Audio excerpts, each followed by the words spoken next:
ఫ్యాకల్టీని చూసుకున్నట్టయితే faculty more important అండి అవును. ఎవరికైనా. ఎందుకంటే స్టూడెంట్స్ కి అర్థమయ్యేలా చెప్పిన తర్వాతే కదా వాళ్ళు సక్సెస్ అవుతారు. So correct. ఫ్యాకల్టీ గురించి ఏం చెప్తారు?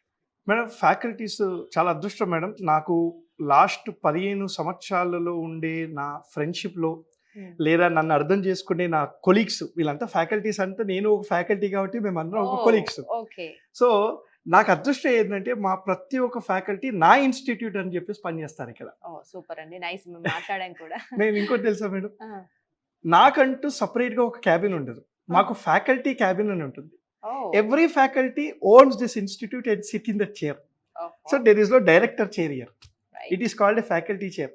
ఏ స్టూడెంట్ అయినా వెళ్తాడు ఫ్యాకల్టీ చైర్‌లో కూర్చున్న వాడికి అతన్ని క్వెషన్స్ అడుగుతాడు, డౌట్స్ క్లియర్ చేసుకుంటారు. ఓహ్! ఓకే. అయితే దట్స్ ఇక్కడ ఒక నైస్. వెరీ చిన్న- నైస్ అండి. మేడం, నిజంగా. ఇక్కడ అంటే చిన్న విషయం ఏంటంటే- తారతమ్యాలు అవి లేవు. లేవు, ఆ, లేవు, లేవు. ఆ. Madam student first. Hmm. స్టూడెంట్‌కి మనము న్యాయం చేయాలి. డెఫినెట్లీ. డబ్బులు పక్కన పెట్టేస్తే ఒక టీచర్‌గా న్యాయం చేయాలి. రైట్? డబ్బులు ఏంటంటే అడ్మినిస్ట్రేషన్ రన్ చేయడానికి, వ్యవస్థను రన్ చేయడానికి, సాలరీస్ ఇవ్వడానికి, ఖర్చులు వెళ్ళడానికి దీనికి ఇవే ఉంటాయి తప్ప ఒక టీచర్ ఇక్కడ పోడియం వచ్చేస్తే డబ్బులు ఎంత ఇస్తున్నారు అని ఆలోచించాడు.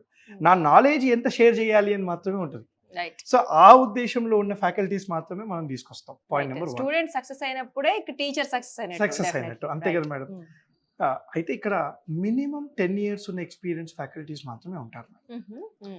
10 ఇయర్స్ లోపల ఉన్న ఎక్స్పీరియన్స్ ఎవరైతే ఉంటారో వాళ్ళు మెయిన్స్ రాసిన ఇంటర్వ్యూకి వెళ్ళినా కంటెంట్ విషయంలో వాళ్ళని యూజ్ చేసుకుంటాం. కంటెంట్ ప్రిపరేషన్లో లేదా ఆన్సర్ రైటింగ్ కరెక్షన్లో వాళ్ళని యూజ్ చేస్తాం. కానీ టీచింగ్ మాత్రం మినిమం 10 ఇయర్స్ ఎక్స్పీరియన్స్ ఉన్న వాళ్ళే ఉంటారు. ఓకే. మా దగ్గర సందీప్ మహాజన అని చెప్పేసి జాగ్రఫీ చెప్తారు మేడం. పిఎస్ఐ ఆప్షనల్ చెప్తారు. సంతోష్ అని చెప్పేసి సంతోష్ రెడ్డి అనే faculty science and technology, economy, ecology, environment, disaster management teach చేస్తారు. వెరీ చాలా స్టూడెంట్స్కి ఎలా అయితే కావాలో ఆ ఉద్దేశంలో అలానే టీచ్ చేస్తారు.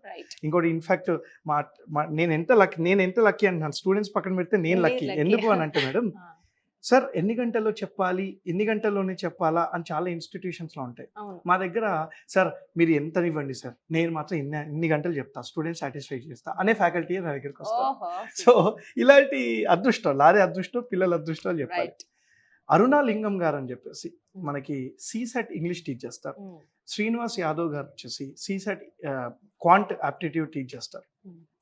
అదేవిధంగా మనకి అలెక్య మేడం అని చెప్పి మెంటర్షిప్ చూసుకుంటారు. నేను పర్సనల్గా polity, governance, public administration teach చేస్తాను. జనార్దన్ రెడ్డి సార్ వచ్చేసి sociology optional, society topic, social justice అనే టాపిక్ డీల్ చేస్తారు.